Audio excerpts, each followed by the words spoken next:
அவர் சேக்கியாருக்கும் கம்பராமாயணத்துக்கும் வித்தியாசம் தெரியாதவர். திராவிடன்னா எங்கிட்ட அவருக்கு தெரியும். இப்போ துணை முதல்வர் கூற்று 100க்கு 100 உண்மையான கூற்று. எஸ்ஐஆர் எதிர்த்து வந்து விஜய் வந்து ஒரு வீடியோ விட்டுருக்காருன்னா அதுல வந்து மத்திய அரசையோ இல்ல தேர்தல் ஆணையத்தையும் கண்டிக்காம இது பண்ணிருக்காரு. கடைசியா நின்று நானும் ரவுடி தான் குரல் கொடுக்குற மாதிரி அது. அதான் சொல்லிட்டு நான் கடைசியா நின்று நானும் ரவுடி தான் குரல் கொடுக்குற மாதிரி போராட்டம் நடத்துறாங்க மாநிலத்துல. அது என்ன மாதிரி அதாங்க சொல்லிட்டேன், கடைசியா நின்று நானும் ரவுடி தான் குரல் கொடுக்குற மாதிரி. ஆய்வின் போது இப்ப நிறைய கண்டிப்பு அதிகமா இருக்கு. கண்டிப்பா அது கண்டிப்பா ஒரு நிமிஷம் அதை கண்டிப்பா எப்படி எடுத்துட்டு ஒரு நிமிஷம் பணியை விரைவுபடுத்த சொல்றோம்.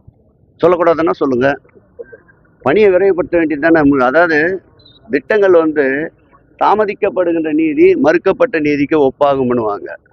அதே மாதிரி மக்கள் பயன்பாட்டிற்கு கொண்டு வர வேண்டிய அந்த திட்டங்கள் விரைவாக மக்கள் பயன்பாட்டிற்கு கொண்டு வர வேண்டும் என்று மாண்புமிகு முதல்வர் உத்தரவிட்டிருக்கின்றார்.